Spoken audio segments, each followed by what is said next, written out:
Hallo liebe Zuschauer, wir haben wieder Hallo liebe Zuschauer, wir haben wieder Montag und einen Rückblick auf die letzte Woche und was da in meinem Kanal so passiert ist.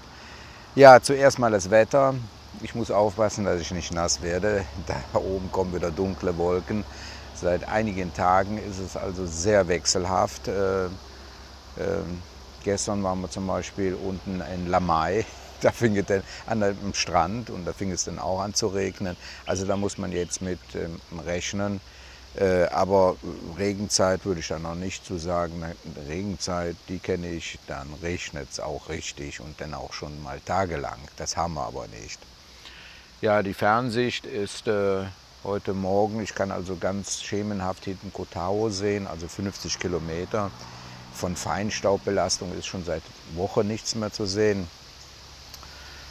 Temperaturen haben wir so um die 29, 30 Grad, also relativ angenehm, muss ich sagen. Ja, hier möchte ich mal ein Thema aufnehmen über meine Rente bzw. über die Renten derjenigen, die in Thailand leben. Ich werde des Öfteren angeschrieben, ich sollte mal da überlegen, dass ich ja meine Rente aus Deutschland bekomme und nicht mehr so schlecht darüber rede. Also erstens, meine Rente habe ich mir verdient, angespart, in die Rentenkasse eingezahlt, über 43 Jahre lang. Das war ein Generationenvertrag und ich möchte auch, dass der weiter eingehalten wird. Ich habe also nichts geschenkt bekommen oder ich bekomme jetzt nicht von Deutschland geschenkt, das habe ich vorher geleistet. Also für all diejenigen, die da immer anfangen, ich könnte ja froh sein, dass ich dieses Geld bekomme. Nein, so wie ich in den Medien mitbekommen habe, will man ja in Zukunft das unterbinden, dass die Rentner aus Deutschland rausgehen, beziehungsweise mit höheren Steuerbelastungen beaufschlagt, damit sie nicht gehen. Da ist ja die Demokratie komplett im Arsch, muss ich sagen, auch in vielen anderen Dingen. Deutschland habe ich geliebt bis 2015, muss ich sagen. Da war fast die Welt noch in Ordnung, obwohl mit der politischen Situation war ich nicht mit einverstanden. Aber was dann abgegangen ist, ist nicht mehr mein Deutschland. Nein, wirklich. Ich lebe in der Erinnerung, von 2015, 2013 bin ich eigentlich ja schon von Deutschland weggegangen. Hatte immer den Drang gehabt, also Deutschland zu verlassen, weil das für mich irgendwie zu klein war, klimamäßig, da war es noch nicht politisch. Mit 25 wollte ich schon Deutschland verlassen. Also nochmal darauf zurückzukommen, also da könnt ihr euch in die Haare schmieren. Ich habe meine Rente und alle diejenigen, die hier leben, die haben auch für ihre Rente gearbeitet und damit bekommen sie jetzt also auch ihre Einkünfte hier. Ansonsten könnten wir ja nicht hier sein. Wir müssen ja immer hier nachweisen, dass wir auch was verdienen. In Deutschland braucht man das ja nicht. Mittlerweile ist ja schon der Slogan, wer Geld hat, geht. Wer keins hat, kommt nach Deutschland. So, das Thema ist jetzt bei mir beendet. Ja, zur Oma. Nochmal vielen Dank für die Spendenaktion. Ich hatte ja beim letzten Montagsgespräch gesagt, dass ich vielleicht andere unterstütze. Und dann kamen dann auch schon Schreiben hier, Florenz, denk mal darüber nach, über Oma, über einen längeren Zeitraum. Und auch wenn sie mal ablebt, wer bezahlt das denn? Und dann habe ich mal meine Excel-Liste aufgemacht und habe dann mal nachkalkuliert. Also es läuft momentan oder wird so laufen. Der Pflegekraft werde ich 3000 Baht geben jeden Monat. Die kommt mehrmals am Tag und kümmert sich herzlich um die Oma. Oma bekommt 3000 Baht. Damit kann sie sich alles kaufen, was sie gerne essen möchte. Und vielleicht für sich auch als Gefühl, habe ich mitbekommen, auch etwas sparen. Das ist ihr also ganz wichtig, habe ich festgestellt, in ihrem kleinen Täschchen. Das sind also 6000, die ich da weglege für 2 Jahre und 30.000 kostet hier im Tempel, wenn man ablebt. Und dann komme ich so auf knapp 180.000 Baht, die ich dann weglegen muss. Jetzt habe ich ja die Ausgaben gehabt mit der Dachreparatur, da war für 75.000, jetzt wird noch an der Außenseite noch was gemacht für ein paar Tausend, da musste ich hier und da noch was geben. Also das ist alles gedeckelt für Oma für 2 Jahre. Da brauche ich also, Mann, die kleinen Fliegen, brauche ich also nichts. Ich werde also damit keine anderen Projekte unterstützen, weil das Geld gerade für Oma ausreicht für die 2 Jahre. Sollte die Oma vorher ableben, ist natürlich Geld im Pott und dann können wir noch mal darüber reden. So, das wollte ich dann also hier noch mal mitteilen, was mit dem Spendengeld passiert. Ja, nach dem letzten Video zu den Nachrichten haben sich auch neue Mitglieder gemeldet, die mich also im Kanal unterstützen wollen. Vielen Dank. Es sind auch Thanks-Herzchen reingekommen, also wo man eine Einmalzahlung reinbringen kann. Das hatte ich ja auch gezeigt, wie man das machen kann. Dankeschön, dass er das aufgenommen hat. Ja, es hilft irgendwie meinem Kanal, vor allen Dingen moralisch, dass man also dass man auf dem richtigen Weg ist, natürlich für euch denn die Filme zu machen, aber auch ja, für euch, auch für mich, das ist mein Leben. Ich will ja hier mein Leben dokumentieren und vielleicht für den einen oder anderen vielleicht einen Anstoß geben, auch solche Dinge zu machen. Ihr könnt euch ja noch daran erinnern, an denjenigen letzte Woche, der da auch rumgemeckert hat mit den Spendengeldern und 22 Jahre hier lebt und hat noch nichts getan. Also ich kann nur jedem empfehlen, um sich hier zu integrieren und auch ein gutes Gefühl zu bekommen, Menschen hier zu helfen. Manchmal braucht man da gar nicht viel Geld und jeder kann das dann selber irgendwie aufbauen und somit hat man auch einen Sinn im Leben, finde ich. Ich finde, es ist ein Sinn im Leben, jemandem anderen zu helfen, wenn es einem gut geht. Mir geht es gut, ich bin gesund, ich habe alles, was ich mir so gewünscht habe. Ja, helft anderen auch. Wenn ihr meine Filme gut findet, dann würde ich mich natürlich auch darüber freuen, wenn ihr für mich ein bisschen Werbung macht. Momentan stagniert so die Abo-Anzahl bei 30.300. Das würde mich also freuen, wenn ihr in eurem Bekanntenkreis oder wo ihr arbeitet, da ein bisschen Werbung für mich macht. Weil ja anscheinend sind die Filme, die ich mache, informativ für euch. Und ja, wie soll man nicht andere daran teilhaben lassen? Ich sehe ja in den Einschaltquoten sehr viel, auch ob die Abonnenten regelmäßig meine Filme gucken, und das ist so. Ist aber im Moment so, dass wenig neue dazukommen. Das heißt also, ist keine Werbung diesbezüglich für meinen Kanal da. Ja, und da würde ich mich eben halt freuen, wenn ihr so ein bisschen Werbung in eurem Bekanntenkreis für mich machen würdet. Ja, den Punkt Dachkamera, das wird ja wohl eine unendliche Geschichte werden. Also die da oben drauf ist, die kann ich also vergessen. Die hat im Zentrum eine Unschärfe, habe ich festgestellt.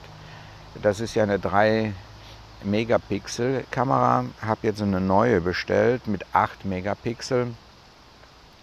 Ich hatte nämlich vor, und das habe ich da oben probiert, wenn man zurückschwenkt, das ist also für diejenigen, die bei mir Mitglieder sind im Kanal, die werden ja irgendwann mal Zugriff haben zu der Kamera. Und dann können die da oben frei rumschwenken. Und hinten ist ein Barometer, Temperaturanzeige ist da, habe ich ja schon installiert, um zu sehen, ja, wie ist denn hier das Wetter, beziehungsweise wie ist die Temperatur, das kann man dann da oben sehen. Ich wollte auch noch andere Dinge da oben anbringen, damit das also nicht so langweilig ist im rückwärtigen Bereich. Ich hatte ja gesagt, habe die ja jetzt nach vorn hin ausgerichtet. Aber die muss ich ja hochbringen, weil die Kameras, die für den Außenbereich da sind, die haben 90 Grad, das ist also horizontal und runter. Das ist ja auch vernünftig, die werden ja immer hoch angebracht und sollen ja nach unten hin überwachen. Ich möchte aber auch den Himmel sehen beim Sonnenuntergang, weil er manchmal so traumhaft schön bunt ist. Da habe ich also jetzt da vorne unterklotzt, dass die Kamera nach oben guckt auch, Und wenn man jetzt nach hinten schwenkt, dann ist das so, als ob man einen Berg runtergeht. Und nach hinten, hier ist ja sowieso nur Busch, grünes Zeug, Palmen. Und da hatte ich mir gedacht, im hinteren Bereich kommt denn etwas für euch. Da hatte ich den Michael auch angesprochen, den habt ihr ja auch kennengelernt in der Sendereihe Hobbys mit Michael, wo er die schönen Häuser zum Beispiel da auch baut. Also im hinteren Bereich soll dann auch noch was kommen. Aber erst muss ich mal die Kamera von der Schärfe und von der Qualität unter Kontrolle bringen. Ich habe sie ja schon auf 4K hochbringen können, das hat also auch funktioniert.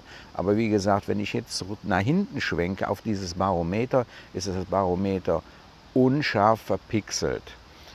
Das hängt nicht nur damit zusammen, dass jetzt der Barometer vielleicht zu nahe dran ist. Da ist irgendetwas. Ich weiß nicht, ob das jetzt mal bei dem Starkregen, dass die einen wegbekommen hat oder von Anfang an sowas hatte. Jedenfalls, da kommt eine neue hin. Und, aber erst ist das mit Oma, muss das fertig sein. Ich schätze, noch eine Woche brauche ich da bei der Oma. Dann kann ich dazu ein bisschen abhaken. Und dann kann ich mich um dieses Projekt dann kümmern, dass die Kamera dementsprechend funktioniert und für die Mitglieder freigeschaltet ist. Nochmal zurück zur Oma. Einige haben mir geschrieben, was ist denn jetzt los bei dir im Kanal? Die Videos sind ja nicht chronologisch. Ja, ihr müsst das so sehen. Die meisten YouTuber machen Videos in die Vorproduktion. Das heißt, also für 1 oder 2 Wochen werden schon Videos hochgeladen, die sind schon fertig. Und dann hat man selber auch einen Puffer. Da muss man nicht jeden Tag oder jeden zweiten Tag einen Film machen, weil manchmal hat man keine Lust. Oder ich zum Beispiel habe ja jetzt zum Beispiel hier einen Gast bei mir zu Hause und da möchte ich mit Zeit verbringen. Und dann lädt man eben halt Videos hoch und dann kommt eine ganz außergewöhnliche Situation, wie das mit Oma, dass das Dach weggeflogen ist. Dann kann ich ja nicht 2 Wochen warten, bis das in der Reihenfolge drankommt und die Oma sitzt da 2 Wochen ohne Dach. Dann muss man natürlich sofort reagieren und dann auch ein bisschen nachdenken. Aha, deswegen macht er das, ich mache das jetzt. Ich habe ja auch einen Livestream gemacht, sofort an der Stelle bei Oma, habe da um Hilfe gebeten. Da muss man diese Chronologie unterbrechen. Das wird immer wieder sein. Wenn ein Fernsehsender eine Serie gemacht hat mit einem Schauspieler, und der stirbt jetzt, dann wird vorher das informiert. Dann kann man dann auch nicht sagen, wieso ist er jetzt von den Toten auferwacht. Also einige Leute müssen mal ein bisschen nachdenken. Das ist eben halt so, das alltägliche Leben live ist immer vorrangig, wenn vor allen Dingen etwas Schlimmes passiert ist. Ja, und hier nochmal ein Wort zu den Frauen, die ich mit nach Oma nehme. Alle Frauen bekommen von mir für diese Tätigkeit der Übersetzung Geld. Hier und da war natürlich auch schon mal eine Frau dabei, wo ich dachte, ja, das könnte sein. Und da wollte ich dann auch mal die Reaktion von Oma mitbekommen, ob sie diejenigen denn also auch akzeptiert. Im Moment ist keine von den Frauen, die ihr da in meinen Filmen seht, dabei, wo ich eine nähere Beziehung mit habe. Das sind jetzt mittlerweile gute Freundinnen geworden, die ich mal anrufen kann, um mir zu helfen, bei der Oma zu übersetzen, aber ansonsten nichts. Und wenn ich da sage, mit dem Vegetarier, mit der TIF zum Beispiel, ist das nicht unbedingt der Grund, wieso ich nicht mit der Frau zusammen bin. Ich möchte das ja hier nicht breit treten, wieso jetzt diese Frau nicht für mich oder sie mich nicht attraktiv findet, um eine Partnerschaft zu machen. Da macht man eben halt so ein paar Scherze, um das Ganze zu sagen, nee, wir passen nicht zusammen, und dann kommt das eben halt auch mit dem Steak in der Pfanne und sie möchte dann nicht und so, da wir dann nicht zusammenpassen. Das muss nicht immer wirklich der Grund zu sein. Das ist nämlich wirklich privat, wieso ich mit manchen Frauen nicht zusammenkommen möchte, und da würde ich auch gar kein schlechtes Wort über die Frau bringen. Da bringt man eben halt solche Scherze im Vordergrund. Also da brauche ich auch nicht, da schrieb einer, ich müsste meine Excel-Liste für die Frauen mal frisch auf die Reihe bringen. Gewisse Dinge sagt man einfach nicht vor der Kamera, aus Anstand alleine. Okay? So, das soll es gewesen sein. Ich muss mich jetzt auch ein bisschen um meinen Besuch drum kümmern. Der wird jetzt noch eine Zeit lang hier bleiben. Und ich werde euch auf dem Laufenden halten. Okay? Tschüss.